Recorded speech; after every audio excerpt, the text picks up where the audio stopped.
Avoidance is natural but self-defeating. At times, staring and focusing can be painful, and we usually avoid what is painful. That's a natural reaction. But this avoidance can keep us from achieving what is possible, since this requires naming and transforming what is painful. Avoidance is often one of the main obstacles to mindfulness, mindful leadership, and to creating supportive organizational culture. We have to choose to stare, to open our eyes and wake up. When we don't, and when avoidance becomes a habit, we stop wholeheartedly engaging with our lives, ourselves, and with life. We become numb, fall asleep to what is, and stop seeing clearly. This is more than a leadership or workplace issue. It's a universal human problem, one that's almost inherent to who we are as evolved beings. We can see everything all the time. We naturally turn away from what causes pain, and we don't like change. Avoidance can sometimes feel like self-preservation, but it's actually self-defeating. Learning to look directly at what is, as much as possible, even when we don't want to, is a powerful skill that challenges us, and transforms our lives.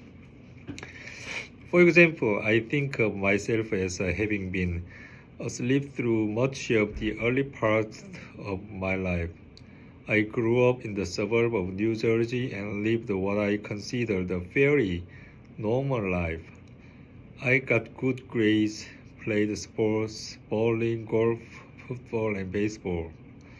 I watched many hours of television and worked during the summers, carrying on golf courses, stocking items in a lumber yard, and working in a local hospital laundry room. The food I ate was mostly packed and canned.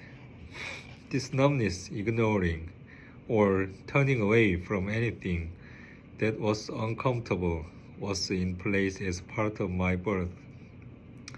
My mother was highly medicated as I was entering this world, so that we would experience the least amount of pain possible, and it continued at school, where we had regular nuclear bomb practice drills, duck and cover. It included my visit to the Veteran Administration Hospital, where my father received shock treatment for bipolar disorder, which I now suspect was post-traumatic stress disorder. My father fought on the front lines in France and Germany during World War II, but along with my feelings, aspirations, and doubts, this fell into category of things no one talked about. I didn't know it growing up, but I was between the world of feeling separate to emerging to a world of connection. From being asleep and aware of my own pain and the pain around me, to a world of intense feelings, tears, grief, celebration, and joy.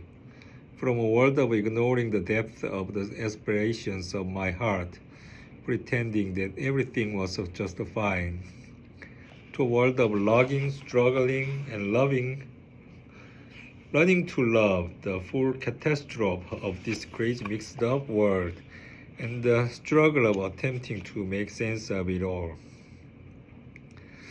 A similar narrative is at play today. We are between worlds, and the need for mindfulness and mindful leadership has never been greater. I imagine that this is always true, but she stakes and intensity appear particularly profound at this juncture.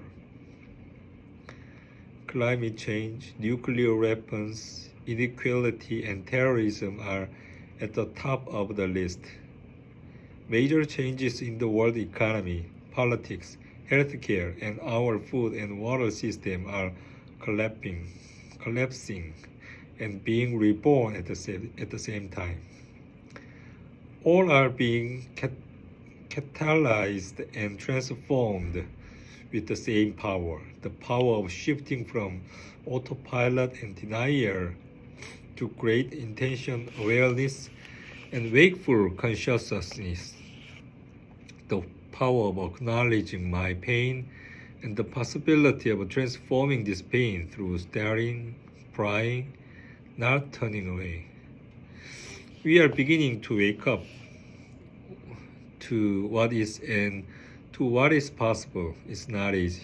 This awareness to love, of gaps, of the poignantness of passing time, of the fact that we are here.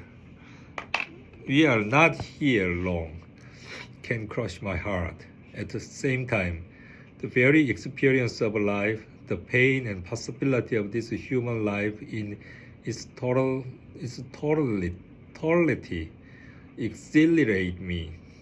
Appreciating your life, seeing, accepting, and enjoying your life to the fullest, including all of its pains and possibilities, is what this book and the 7 practices are all about.